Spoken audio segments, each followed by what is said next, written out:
Саламатсыздар ма?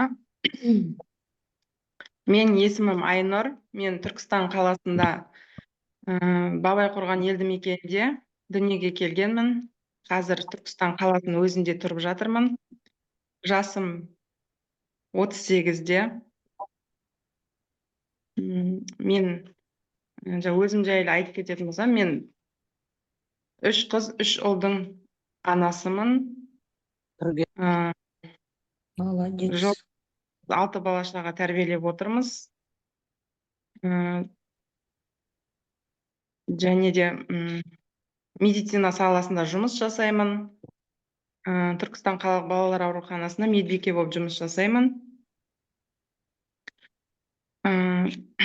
Мен Қазбек компаниясына келген тарихымды айтып берсем, осы 24 жылдың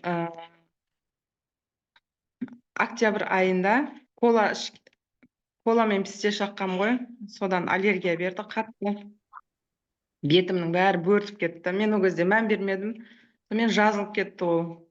Январда қайтадан, 25-тің январында ол қайтадан қайталады.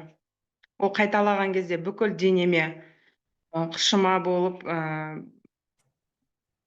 қатты қышитын болып шықты қожаларыма.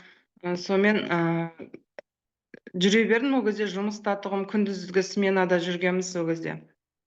Күнделікті жұмысқа барамыз, келеміз, қолымды қышып қоям, ол жаңағы жұмыстағылардан да ыңғайсызданып, ұяласың ғой бәрібір қайта қыши бергенге. Сонымен ұялып жүрдім жұмыстағылардан. Сөйтіп аллергияма тағы да жұғып кететін нәрсе емес па деп өзім неше түрлі, сан түрлі нәрселерді ойлап қоям. Күнделікті Инстаграм қарап отырсам, Оразгүл ханымның сторис несін көрем, рилсын. Нольверм антипаразитарный аллергияға дегесін екен. Сразу өзім не істерімді білмей жүрген екен, ана рилс шыққан кезде қуанып кеттім. Сөйтіп сразу Оразгүл ханымға жаздым. Оразгүл ханымнан жаңағы не болып отқанын айттым, бәрін. Осындай аллергия шығып жатыр үстіме, аллергияма не екен білмеймін деп айттым. Сөйтсем, бізде нольверм өнімі бар деді, маған 3 мынандай упаковкасын ішуді айтты. Мен шамам ол кезде 2-ін ғана аламын дедім. Шамам жеткен осы болып тұр деп, сонымен Оразгүл ханым маған почтадан салып жіберді. Ол 1 аптада келді нольверм маған. Сосынан кейін 1 аптадан кейін мен іштім нольвермді. 1 аптадан кейін алғаннан кейін қуанып, жаңағы сонымен айтты, таңғы 5-те ішесің деді. Ойбай, ол не деген, таңғы 5-те тұру өте қиын маған деп. Сонымен өзімде ол кезде қатты шаршаймын, жаңағы энергиям жоқ, күні бойы шаршап жүремін. Азанда деген вообще тұра алмаймын. Азанда жолдасым деген әрең тұрғызып алады, мен жұмысқа бар тұр деп. Сонымен өзің тұрмайсың деп ұрысып қояды ол кісі. Сонымен 5-те ішу проблема болды маған. Сонымен енді жарайды деп будильникке қойып, таңғы 5-те тұрып ішіп алам. Кейбір кезде 6-да тұрдым. Сонымен 2 пачка нольвермді күнделікті іштім. Бірінші ішкен кезде ішімді қатты өткізіп, жаңағыдай өттерімді айдап, қайта әжетханаға жүгіріп, жап жасыл болып, Оразгүл ханым көріп ал бәрін деп айтып отырады. Нандай нәрсе істе, іш осыны, молочный болмайды жеуге, қуырылған жеуге болмайды, тәттілер болмайды деп. Сонымен жаңағы әжетханаға барған кезде көр бірінші қандай болып шығатын деп. Ойбай, оны қайтып айтам деп қоям. Сонымен көріп, бәрін жап жасыл болып, өт болып шықты ғой енді. Сосынан кейін Оразгүл ханымға айтсам, үстіндегі шлактардың бәрін айдап жатыр деп айтып түсіндірді. Сосын кейін именно сол жеме деген нәрселерін жегің келіп тұрады екен айтқан кезде. Жеуге болмайды деген нәрселерін. Сүт ішкім келіп кетті, әдейі сүт ішпейтін. Көзім қызып ары бері қарап жүрдім. 10 күн шыдадым енді. 10 күн ішіп болғаннан кейін енді жайлап кете бастады жаңағы үстіндегі қышымалар. Бірден кеткен жоқ. Жайлап кетті. Где-то бір ішіп болғаннан кейін 20 шақты күннен кейін денемдегі жаңағы бөртпелер, мынандай білектеріме шығып кеткен ғой, мынандай жерлеріме бәрі кетті. Сонымен Оразгүл ханым айтады маған, осы аллергияңды түсіріп алып па ең деді да, бірінші шыққан кезде. Иә, түсіріп алғам десем, онда маған видеомен жібер дейді да, видео андай отзыв қылып жіберші маған дейді Оразгүл ханым. Мен мақұл деп қоям, бірақ жібергім келмейді, жаңағы неге шыққым келмейді да, андай интернетке шыққым келмейді деп қоям ғой. Өзім айтпаймын, бірақ Оразгүл ханымға мақұл деп қоям, түсірейін десем түсіре алмаймын, ешқандай батылым бармайды түсіруге.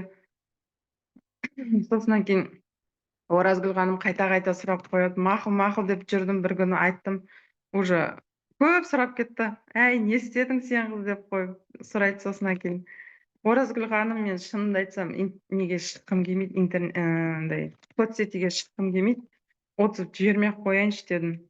Сөйтсем, ойбой, енді ең болмаса суретіңмен неңді жіберші, дауыстап голосовоймен айтып жібер деді. Сонымен жарайды деп голосовоймен айтып фотоларымды жібердім. Сосын жаңағы Оразгүл ханым отзывты шығарды, иә. Сөйтіп қайта Оразгүл ханым айтады маған, енді іштің нәтижесін көрдің, жазылып атсын, Түркістанда жоқ бұл өнім, Қазақстанда енді шығып атқан өнім. Сенде Түркістанда жоқ, сен Түркістанға алып барсайшы, сен сияқты қанша адам аллергиямен, псориазбен страдать етіп жатыр, неге соларға көмектеспейсің деп маған айтады. Сосын кейін, жарайды деп, еще оған да мән бермеймін. Ол кезде жаңағы күнделікті жұмыста барып келеміз, 8 сағаттық жұмыста жүргеннен кейін уақыт та жоқ, шынымды айтсам, оны бүйтіп жаңағы ойлануға уақыт болмады, шынын айтқанда ше. Оған кірем, жұмыс істеймін. Оразгүл ханым айтқан кезде, қалай істеймін, мынандай жұмыста жүрмін деген сияқты нелер, ойлар болды да менде. Азаннан кешке дейін жұмыстамын. Кешке барып, шаршап барып үйге құлаймыз деп сөйтіп жүрген күні Оразгүл ханым айтып, бір айдай айтты, қойды. Сосын кейін уже түсінген сияқты болды. Сосын кейін мақұл дедім да, жүре берген ғой. Сөйтіп бір күні қайтадан жазды Оразгүл апай маған, Айнұр, сен не қылдың, ойландың ба, осы Казбек компаниясын не істейсің, келесің ба? Февраль айында тұрғын ғой, мен де ішкенім, Нольверм өнімін февраль айында іштім. Жаңағы январдың аяғында хабарласып, февраль айында іштім Нольвермді. Сөйтіп февраль айы өтті, март айы өтті, апрельде қайтадан жаза бастайды маған Оразгүл ханым. Айнұр, сен не істедің, ойландың ба, кіресің ба, тіркелесің ба? Тіркеп қойған, мен айтпақшы, потребитель ретінде тіркеп қойдың деді да. Вот, жарайды дегем. Кейін не қылдың, сен тіркеп қойған ғой, енді жұмыс істесейсің, жұмыс істе ғой деп қайта айтады Оразгүл ханым. Сосын кейін батылым бармай жүрді, бүйтіп қалай істеймін оны деген сияқты. Тем более Түркістанда жоқ, мен қалай істеймін оны, маған бүйтіп ешкім Түркістанда болса барып сөйлесіп нетем ғой, қалайша әкелемін мен Түркістанға деген сияқты өзімде қатты қорқыныш болды. Сосын кейін жолдасыма айта бастадым бір күндері, Оразгүл ханым осындай табысқа жетесің деген сияқты нелер айтты. Сосын бір жағынан әлі сен тағы бір курс лечение алуың керек деп тағы айтып қояды. Сонымен жарайды дедім, жолдасыма айтып көрейін дедім, ақылдасайын дедім. Сонымен жолдасым жұмысқа кетіп баратқан кезде бір-екі рет айтам, бір аптадай айтып жүрдім, арасында да айтып қоям, мен осындай жұмыс ұсынып жатыр маған, істейсің ба деп жатыр. Оны істеу үшін капилляроскоп алу керек екен деп қоямын ғой ол кісіге. Жолдасыма сөйтсем, ол қанша тұрады дейді. Осындай тұрады екен десем, деп ойланып бір-екі рет қойды. Сонымен тағы бір неде айттым. Маған дедім, сенің өзім уже Оразгүл ханым көп айтқан сайын мен жаңағыдай жайлап қызығушылығым неғыла бастады. Сосын туа бастады. Сосын уже мен жолдасыма айттым, істегім келіп жатыр, мен уже осы Түркістанға Нольверм Казвей компаниясының өнімдерін әкелсем қалай болады? Жаңағы тем более ең алғаш рет келейін деп тұр Түркістанға, сен қалай қарайсың деп онымен жолдасыммен қатты ақылдастым. Ол кісі ойланып отырып, жарайды, әкелсең әкелсей, көмектесем мен, егер жақсы нетіп жатса деп не қылды. Сонымен Оразгүл апрель айының ортасынан аса ғой. Оразгүл ханымға айттым, жарайды, мен қатысып көрейін, жұмыс жасайын деген сияқты. Сонымен онда 1 майдан бастап Zoom болады деді, марафон басталады, 7 марафон деді. Сонымен 7 марафонға қатыстым. 7 марафонда уже күнделікті бірінші кезде, алғашқы кезде қатысу өте қиын болды. Ұмытып кетем, кешігіп кірем, бірақ сонда да қатыстым. Аяқ жағында үзбей қатыстым. Бірінші кезде жаңағы той шығып қалады. Bir күн той шығып қалды, бір күн сет болмай қалды, бір күн сондай жағдайлар болды, бірақ аяқ жағында кәдімгідей құлшынып қатыса бастадым. Сонымен капилляроскоп аппаратына алуға жолдасым көнді. Сөйтіп, сол марафонның аяқ жағында 13-ші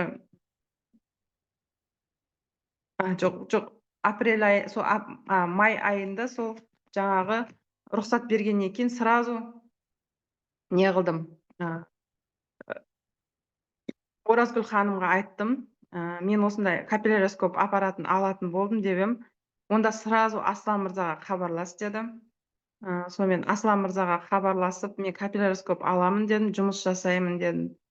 Сонымен жарайды деп, жаңағы Аслан мырза маған капилляроскоп аппаратын салып жіберді. Маған 12 май күні келді капилляроскоп аппараты. Дәл осы кезде жаңағы Кентау қаласына Елена ханым келіп жатыр екен. Оразгүл ханым қоймады, Елена ханымға қалайда жолық, сол кісіден сұрап ал, диагностиканы өте мықты жасайды. Сол кісімен жолық қалайда деп не қылды. Мен де ол кезде дәл жұмыстан қарбаласып сондай жағдай болып жатыр еді, үйде жұмыс жақта. Сонымен Елена ханымға хабарласам, Еркебұлан мырзамен Кентауда жүр екен. Келдіңіз ба десе, мен Кентаудамын, ол жақта 2 күн боламын деді. Сонымен 11 май күні, сонымен как раз 13 май күні ночтан шығады екен. Сол күні онда жолығайық деп келістік. Сөйтіп капилляроскоп аппараты 12-сіне келді. Сөйтіп ертесіне мен түсіруді білмеймін, жаңағы қайта қолымды қойып көрем, ана аппаратты ұстап алып мәзбін, жаңағы балаларымның бәрін түсірем, бірақ қай жерде қандай нүкте бар екен білмеймін. Әйтеуір құрттарын іздеп табамыз. Құрт бар екен деп бала-шағам күледі. Сөйтіп 4 жасар қызым ана құрттарын көріп жылайды жаңағыдай. Сонымен түспеймін деп қашады ол бір кезде. Бәрін тексеріп көрем, бәрінің құрт бар екен, өзімді де көрем, бірақ нүктелерін білмеймін қай жерінде екен деп. Сонымен жаңағы неді 10-шы күні Елена ханыммен кездестік. Сол 13-ші күні сөйтіп жаңағы неде отыр екен, квартираға барып, сол мен өзім айтып, статусқа марафонның нелерін қойып жүргенде, маған адамдар хабарласты. Сол кезде бір 4 жасар баласы жаңағы үстіне қатты қышымалар, аллергия қатты шығады екен, сол кісі хабарласқан. Сол кісіге айтып түсіндірдім, осындай Алматыдан жақсы диагностика жасайтын апай келе жатыр, сол кісіге түсіп алыңыз дедім. Мен қазір енді бастаймын. Енді сіз одан да бірінші түсіп алыңыз дедім да. Сол кісіге көрініп алыңыз. Заодно маған мастер-класс болсын деп сөйтем. Жарайды деп ол кісі келді, баласын алып. Баласында ЗПР деді ма, ЗР деді ма, бір диагнозы бар екен. Қатты гиперактивный бала екен. Сол жерде Елена ханыммен отырып әйтеуір түсіріп алдық. Мына жерде, мына жерде деп түсіндіріп айтты. Бауырдың жолы деген сияқты. Өт ішектер, аш ішек деп айтып бәрін түсіндірді. Сонымен Елена ханымды үйге шақырдым. Үйде жаңағы кафеге шақырайын ба, Елена ханым бешбармақ десем, бешбармақ деп қояды. Сөйтіп үйде мамамыз бар тұғын, енем. Сөйтсе жаңағы өзіміз орысшаға шорқақтауымыз да енді. Біз жақта көп орысша сөйлемейді ғой. Сосын кейін орысшаға совсем шорқақтауымыз. Әрең түсіндірем, жаңағы сөйтем, түсіндіре алмай жатсам, жаңағы бірінші звондаған күн түсіндіре алмай жатсам, Еркебұлан мырза алып сөйлеп тұр ғой. Саламатсыз ба деп қуанып кеткесің ғой.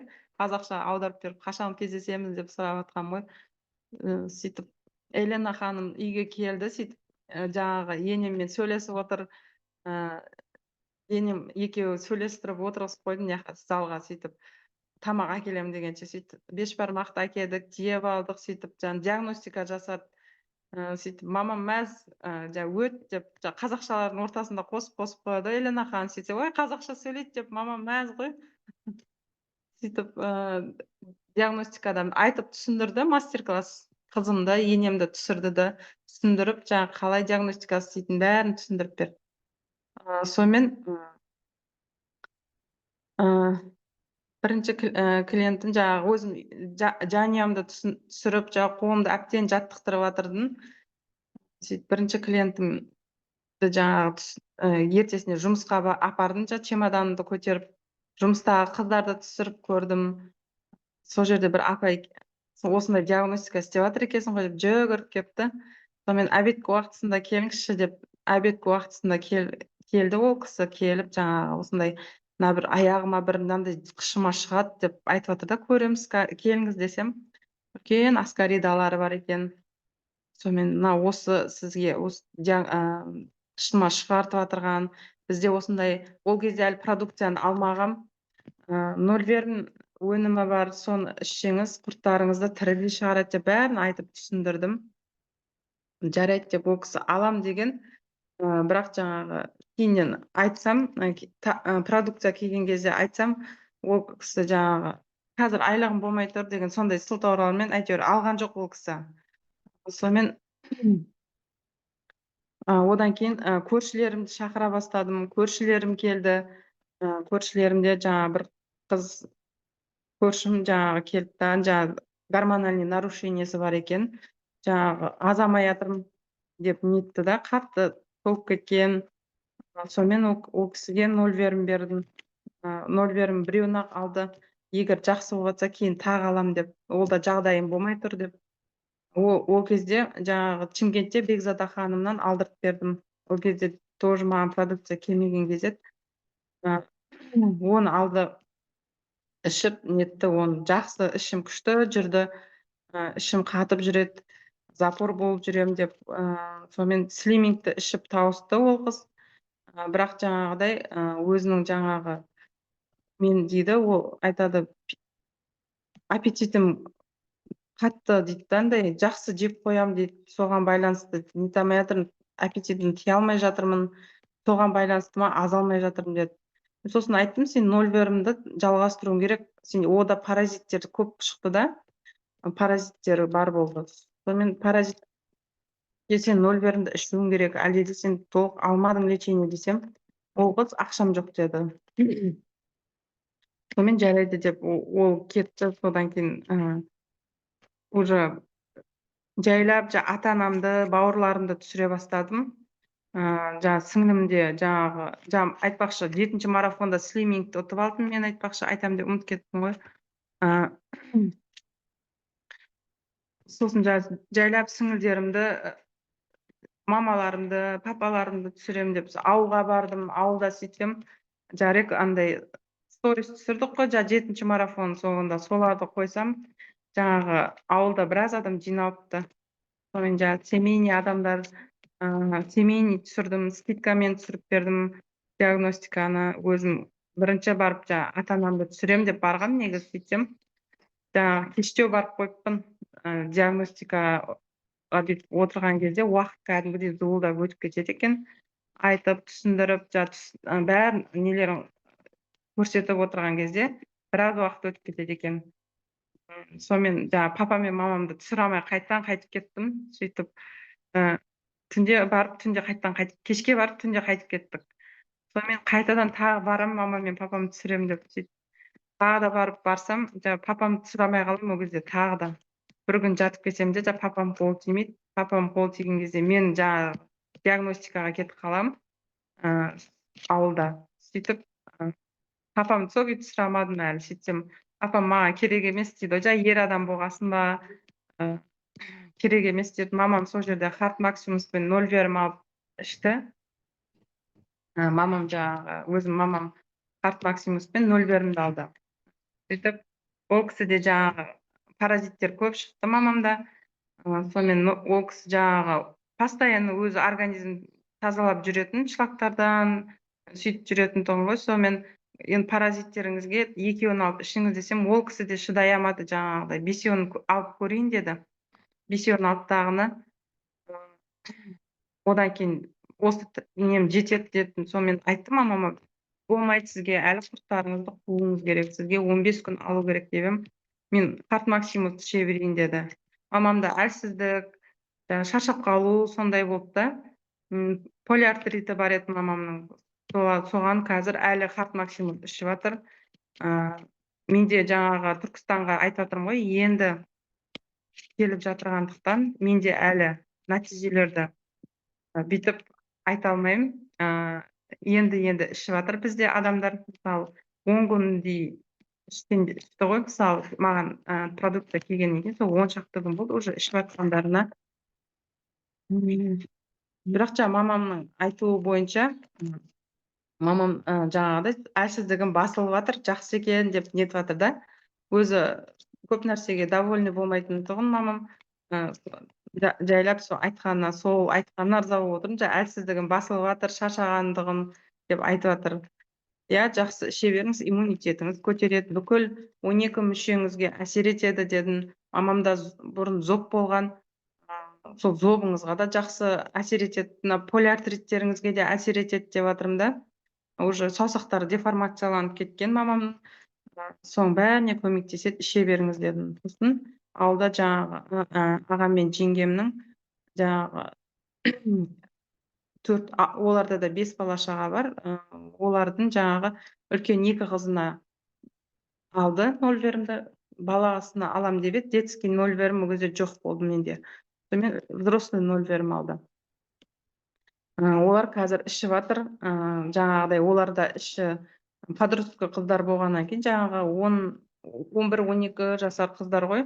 Тексеріңдер құрттарын, пакетке отырыңдар, ең болмаса деп айтсам, ондай қойшы деп ұялдық деп отырмапты ғой, тексермепті. Маған түсіріп, видеоға түсіріп жіберіңдер деген ғой. Сөйтсем ондай нәрсе істемедік дейді ғой. Бірақ ішіп жатырмыз дейді Сосын кейін ауылда түсіргенде 2 қыз келді, 12 жасар қыздар. Оларда уже кішкентай қыздар болса да, уже қолдарында экзема бар. Сөйтсем питаниясы дұрыс емес екен. Мектептен шығады екен да, газированный алады екен, кирешки, сосын кейін чипсыйды көп жейді екен ол 2 қыз. Сонымен тамақ біреуінде аппетит вообще жоқ, тамақ онша жемейді дейді. Ыдыс жуғанда қолдарына шығып кетеді екен. Біреусін кәдімгідей жарылып кеткен ғой қолдары. Сосын мен жасап диагностикада көріп жүргенім бойынша, балаларда өте шлак өте көп қой бауыр жақта. Шлак деген көп, құрт деген көп.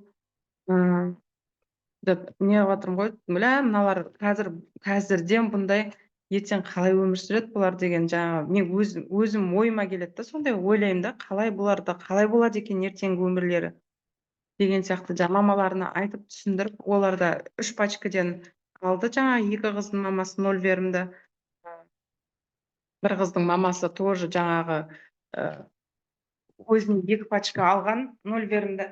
Ол кісі жаңағыдай мамасы, ол кісі де зоб болды. Мені алқындырады, кәдімгідей зоб деді. Сосын паразиттер көп шықты, шлак өте көп, артық салмақ. Соны жаңа айттым, ол кісіге слиминг ішуіңіз керек. Бірінші чистка жасап алуыңыз керек деп, 0 берімді. Онда чистка жасай берейін, сосын слимингті сосын алам деді. Сосын жаңағы ол кісі жаңағы қызы екеуі бірге бастады. Қызы екеуі бастаған кезде жаңағы қызы нормальный болып өткізеді да.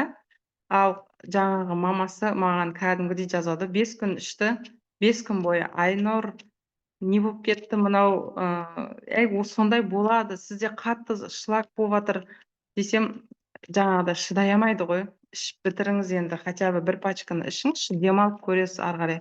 Тағы ішесіз десем, мен тұра алмай қалдым вообще үйде дейді. Домалап жата берем, ішім ауырады, маткам неше рет ауырып кетті. Ішімді біреу суырып алып жатқандай дедім дейді да. Сөйтіп айттым, сізге қатты сізде шлак бар. Сізде зобыңыз көтеріліп тұр. Гормональный бұзылыстар болып жатыр сізде. Ішуіңіз керек.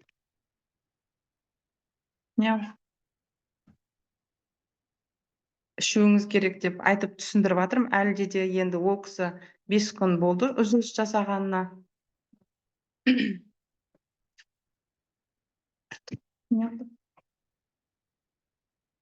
5 күн болды үзіліс жасағанына.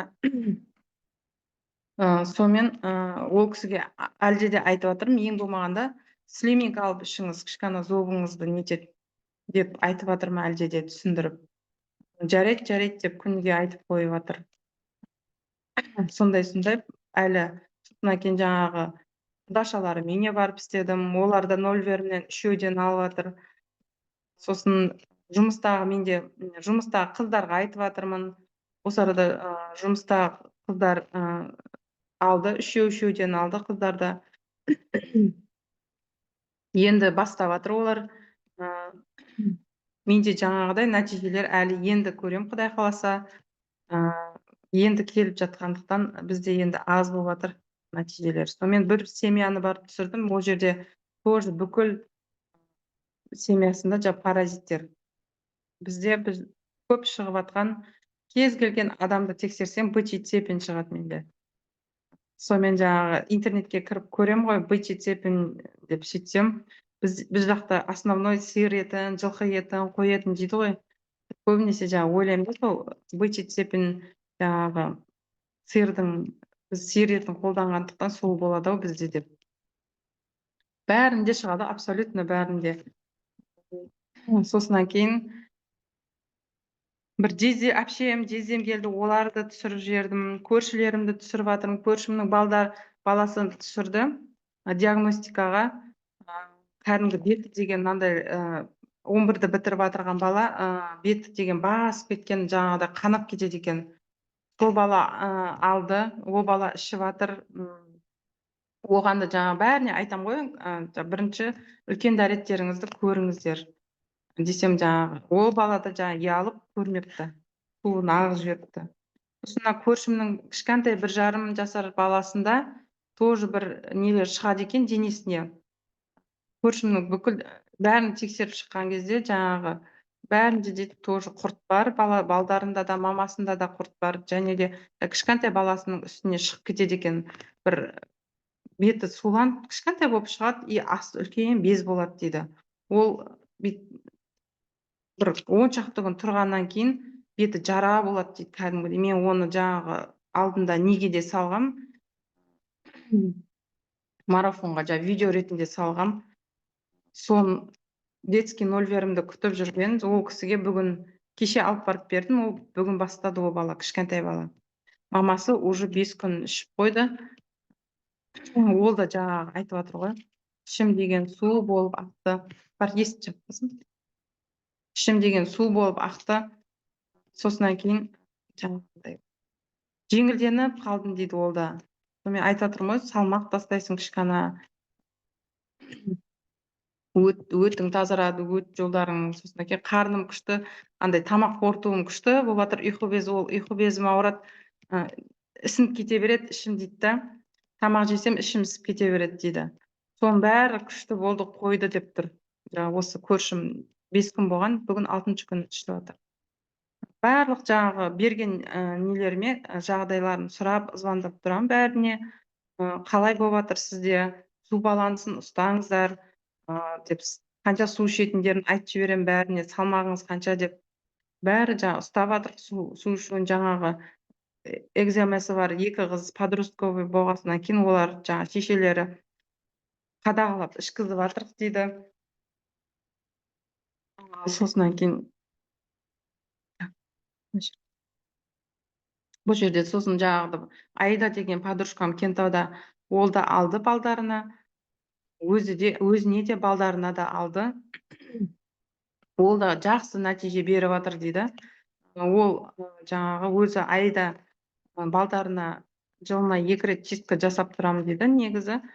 Сонда да жаңағы паразиттерді жаңағыдай тірідей қуады дегесін ол қызығып алып жатыр. Алып балдарына беріп жатыр. Аида қазір данный момент ол да осы зумда отыр. Аида менің арқамда тіркелген партнерым.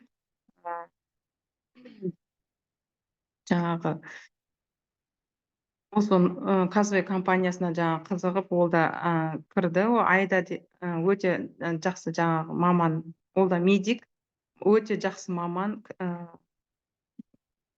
барлық нені түсініп, неғып отырады Аида. Саламатсыздар ма? Мен өзім жаңа айтып өтейін. Аида. Саламатсыздар. Мен Айнұрдан статусынан көрдім ғой, ең алғашқы рет. Жаңа танысқанда айтып өткендей, бірінші маған жаңағы аппарат қызық болды. Сосын Айнұр не бұл деп сұрап, ойбай осындай деп айтып, деп қызықтым. Бірақ енді жаңа өнімге қызықпадым мен біріншісінде, шыны керекше. Мен балаларыма жылына 2 рет чистка жасаймын, көктемде, күзде. Мен өзім атам үлкен врач болған адам да, бізге бала кезден солай чистка жасайтын. Құрттар деген көктем мен күзде қозады. Барлық адамда құрт болады деп, кәдімгі аптечный препаратты ішкізетін еді бізге. Сөйтіп, сол уже қап кеткен ғой енді миымызда сондай нәрсе. Сонымен балаларым қалай үшке толады, мен солай чистка жасап тұрам. Жаңағы өт айдайтын холосаспен аптечный жаңағы құрттарға арналған дәрілерді ішкіземін. Сөйтіп аптасына 1 реттен ішкізеді ғой, 3 таблеткадан сондай. Соларды ішкізіп чистка жасап тұратын. Сонымен Айнұрны тірідей шығарады, айдайды, осындай паразиттерді қуады деп айтқаннан кейін қызықтым мен. Сөйтіп алдым өзіме, ұлыма, қызыма, сонымен бүгін 3-ші күн ішіп бастадық. 1-ші күн ішкен күні таңғы 5-те ішкіздім да, қайтып жатқан еді, балам уже 1 сағаттан кейін туалетке жүгіре бастады. Сонымен мама ішім су болып өтіп кетті деді. Сөйтіп отыр деп, жаңа қышқылтым болып су беріп, лимон қосып кішкене жүрегің айнып жатыр десем, жоқ деді. Ішің ауырып жатыр ма десем, жоқ. Мама, все нормально у меня, просто ішім су болып ағып жатыр деді. Жарайды деп суды беріп қайтып жатты. Негізі анандай мен балаларымда өзімде суға жақсы үйренгенбіз да, ондай проблема жоқ су ішу жағынан. Суды жақсы ішіп, жылы-жылығып ішкіздім. Сонымен сол бірінші ішкен күні ұлым 4 рет туалетке жүгірді. Сонымен балам суын ағызбашы, мен көрейін деймін ғой, сөйтсем ұялды бірінші, екіншіне. Ең соңғы 4-ші рет түнде барды. Түнде барғанда көрсем, кәдімгі жоқ, ондай сарғыштау, іштеме бітпейді, қарадым, іштеме жоқ сияқты. Сонымен қызым 3 рет отырды. Бірақ қызым уже бірінші отырғанда көргенімде енді прямо жап-жасыл болады, оның құрбақалардың оғы болады, бір жап-жасыл, бір сондай болып шықты қызымдікі. Одан кейінгілері уже светі басқаша бола бастады. Мен өзімде прям 4 рет отырдым, бірінші күн ішкен күні да. мен Айнұрға айтып қоямын, Айнұр, мына зумдағыларда олай емес қой, прям бастары ауырып сөйткен, менде вообще онда ештеңе болып жатқан жоқ, балаларымда да деймін. Сөйтсем Айнұр айтады, сен постоянно жаңағы чистка істеп тұрасың, может сенде сондай жеңіл өтіп жатқан шығар дейді. Мүмкін деп. Екінші күн іштім, екінші күнде уже мынандай туалетке бару азайды уже. 2 рет қана отырдым, и балаларым да солай, 2 рет қана отырды. Таңертең и кешке ғана. Бүгін енді 3-ші күн іштік, бірақ кеше мен еще папиллома, бородавкалар, сүйел дейміз ғой, бородавка. Сол ұлымның қолына, алақанына бір жеріне сүйел шыққан еді. Мен уже соны, оказывается, бұда паразит бар екен ғой деп. Мен негізі паразиттерге анализ тапсырамыз, бірақ бәрінде таза деп береді ғой әйтеуір. Лабораторияда мына не дейді. Сонымен, значит, надо бар екен деп өзім ойладым да енді. Сосын кейін кеше екінші күн балам айтады, мама, что-то мына сүйелі қатты қышып жатыр дейді да. Қаси берме деп қоямын, мама, қасуға тура келіп тұр, мынау қатты қышып жатыр дейді.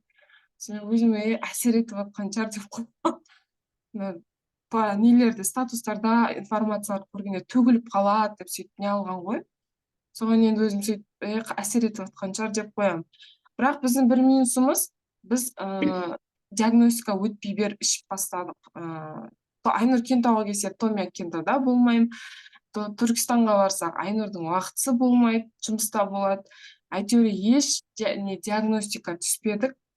Бірақ бастап кеттік, қош бәрібір болады ғой, паразит бәрінде деп. Чистка істей берейік деген сияқты қылып. Бүгін 3-ші күн іштік. Енді пока сол ешқандай да бір андай не көріп андай бас айналу, жатып қалу деген нәрсе болып жатқан жоқ бізде. Аллаға шүкір, бәрі нормально.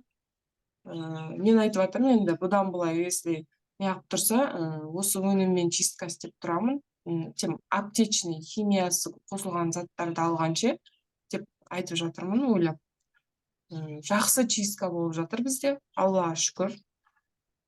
Сол отзыв. Жаңағы капилляроскопқа адамдар шақырып жатырмын, статусымнан көріп, бұл не деп сұрайды жаңағыдай. Менде былай мемлекетте жұмыс жасамасам да, үйіме шығып, укол салып, хиджама істеп сөйтетін бар. Сол пациенттерім барлық сұрайды, Айнұрдың номерін беріп жатыр. Жақсы диагностика істеп береді деп. Түскендер де бар, қызығып жатқандар бар. Сол барлығы сол пенсионерлер ғой. Пенсияны күтейік, онда пенсияны күтейік деп отыр. Айдар, ем болсын, рахмет. Рахмет, Ол сіздің. Айда бұл бала күнінен бірге оқыған құрбым болады. Бұл Айдаға айтып жатырмын ғой, Айда сен қолыңнан келеді, сен түсіндіре аласың адамдарға жақсы деп жаңағы не қылып жатырмын ғой, жаңағы тіркеп қойдым астыма Айданы. Сөйтіп бұл Айда жаңағы Кентауға шақырады мені диагностикаға, Түркістандағы адамдарға жібереді. Сонымен сол барып келіп жүрміз, Айдан адамдарына да барып келем. Сол диагностикаға сол Кентауда бір семьяны жасадым, Айдан жіберген. Көп ауырады екен. Баласында, кішкентай баласында, қызында 5 қызы бар екен. Соның ең кішкентай 1,5 жасар қызында не бар екен? Гриппке бар екен. Диетада отырады екен бала, кәдімгідей андай диетада отырады, жаңағыдай еш нәрсе ішіп жей алмайды, сондай да. Енді бірақ былай активный бала жүреді, бірақ диетада отырады да. Соны диагностика істегенде кәдімгідей организмде грибоктар көп болып шықты 1,5 жасар балада. И там басқа қыздарында да шықты бір-екеуінде, соның бір-екеуінен шыққан жоқ. Өзінде де грибоктар шықты, оларда өттен проблема екен, өт жолдарынан. Сонымен мамасында болған екен, соның бәріне, қыздардың бәріне берілген екен. И питаниясы жаңағыдай магазиннен кәмпиттер, керешке, чипсы, колалар көп ішеді екен.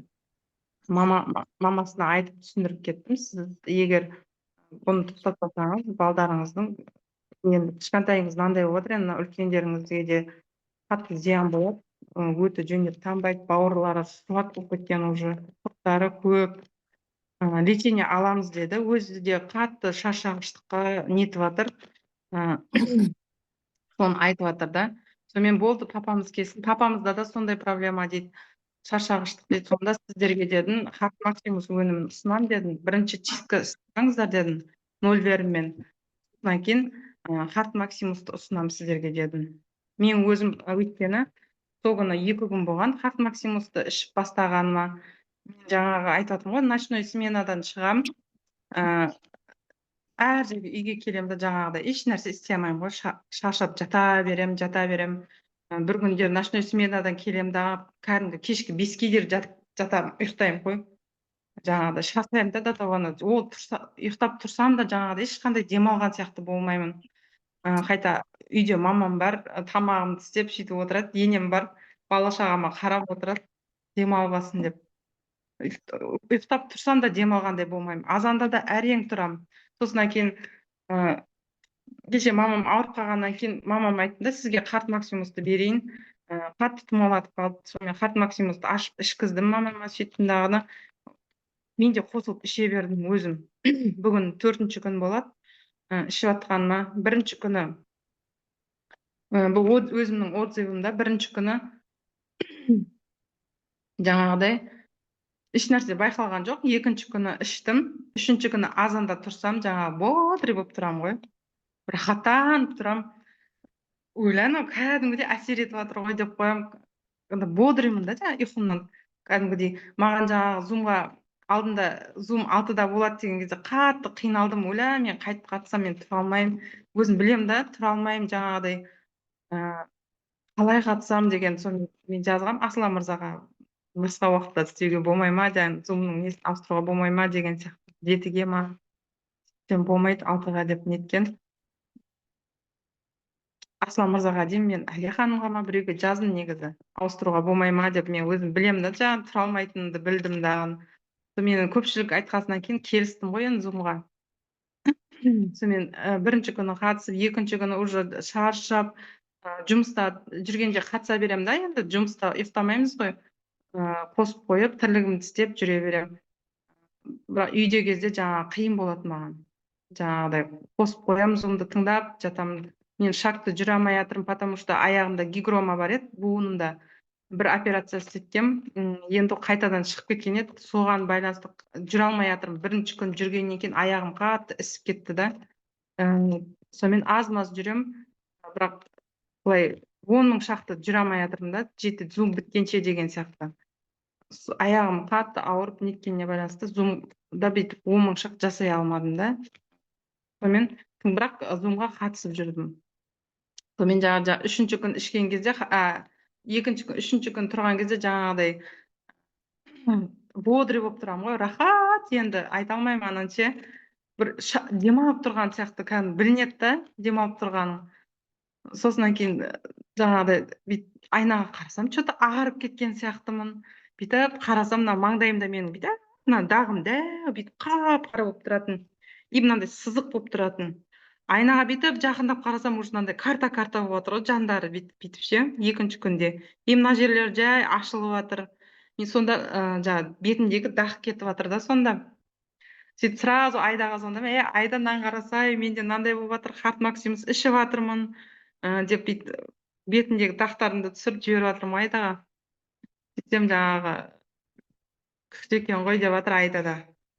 Сол өзім ырза болдым. Жаңағыда шаршамай жүремін. Ночтан шықтым, бір рет ночқа барып келдім. Ночқа барып келген кезде ұйықтамасам жаңағыдай әр жерге домалап жүре беретінмін ғой, шаршап. Ондай жоқ. Тфай келдім дағыны, бір 5 минут ба, бір құс ұйықтап алдым. И тұрып жұмысымды істеп жүре бердім. Сол Харт Максимустың несі өте күшті екен. Мен соған ырза болдым жаңағыдай. Сосын кейін қатты вздутие болды. Менде де панкреатит бар. Кәдімгідей вздутие, қиналып кеттім мен осы бастамай тұрған кезде. Қатты вздутие болып қиналғаннан кейін жаңағыдай осын ақыры енеме беріп жатырмын ғой, өзімде іше берейінші деп іштім. Бірінші күннен жаңағыдай кәдімгідей әсер етті.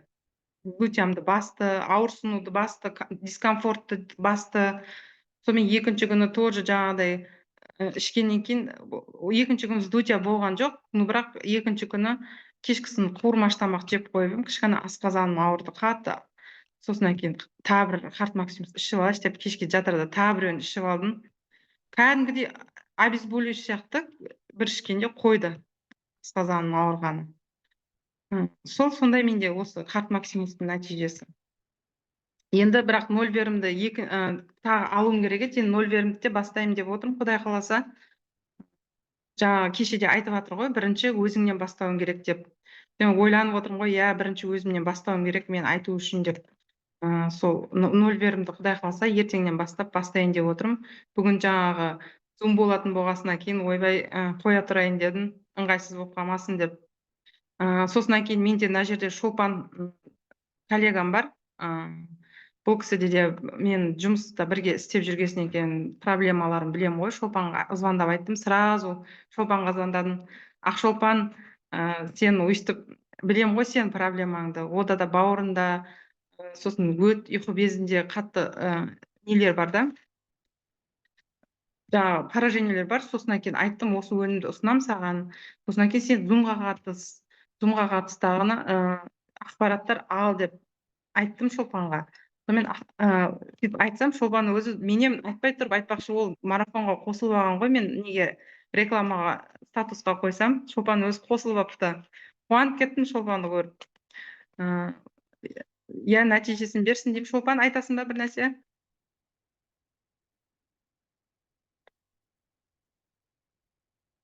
Дауысың қосылды.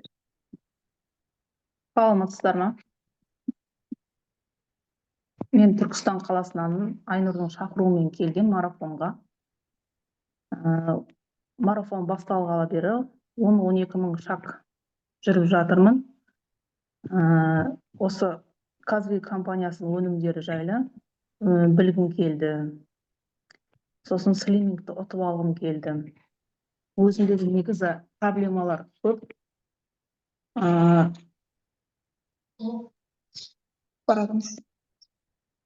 Өзімдегі проблемалар бар. Мысалы үшін бауырымда май басқан, өт жолдары дұрыс жасамайды, ішектерім дұрыс жасамағандықтан осы Казви компаниясының өнімдері туралы білгім келді және қолданғым келді. Негізі тамақ ішкен кезде де ішектерім бәрі ішім ісіп кететін еді. Осы Айнұр ханымның айтуы бойынша мен капироскопқа түсіп көрдім.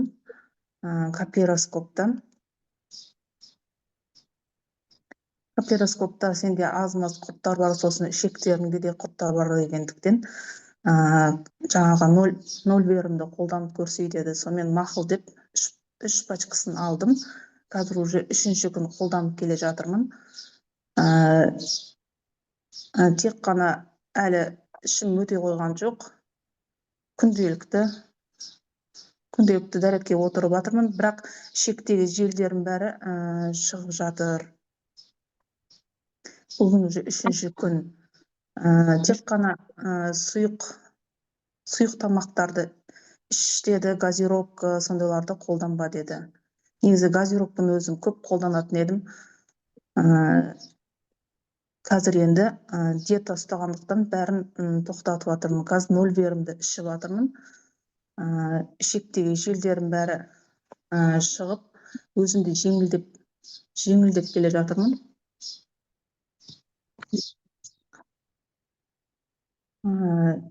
Бұдан кейін осының нәтижесі бойынша уже бүгін 3-ші күнге қолданып келе жатқаным. Осының нәтижесімен 3 упаковканың біткеннен кейін нәтижесін бөлісетін боламын. Бұдан кейін осының біткеннен кейін слимингті қолданамын.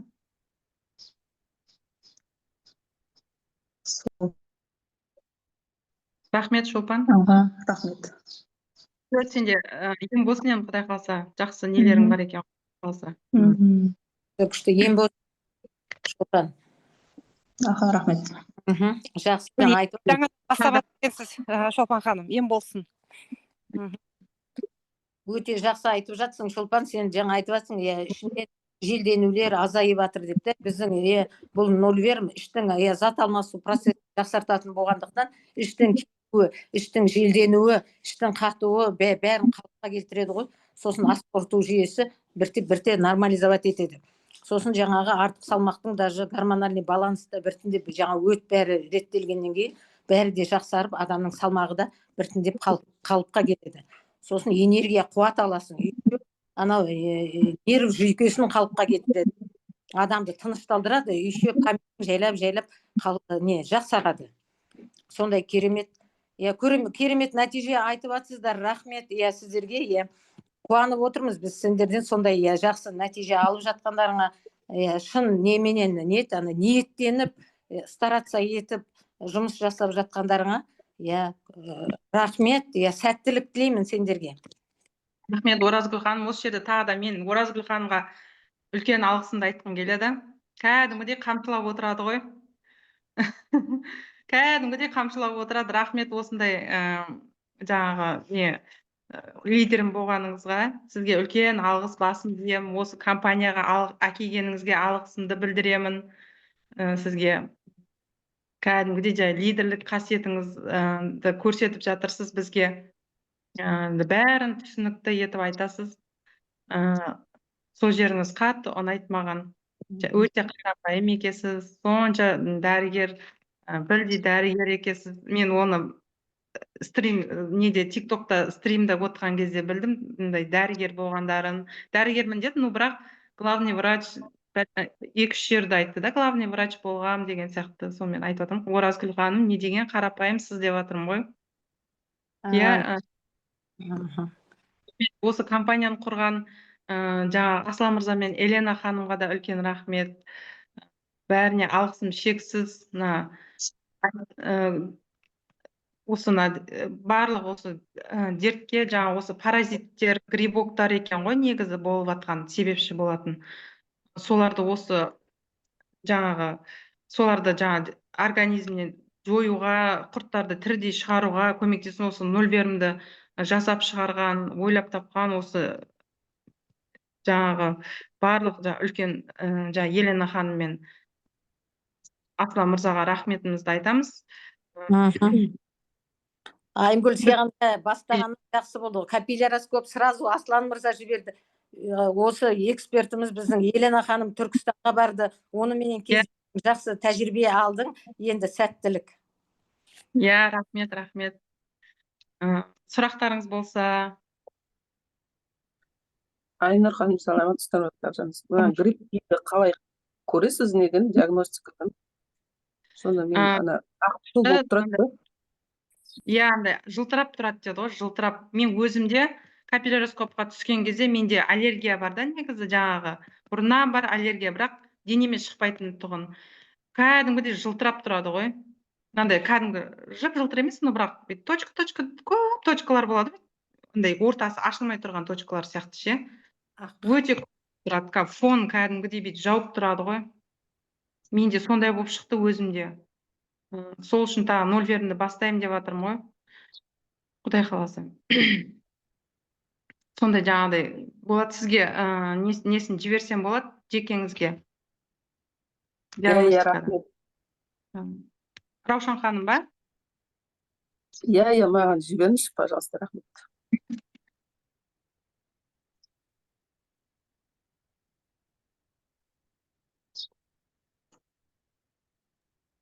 Айнұр ханым, молодец.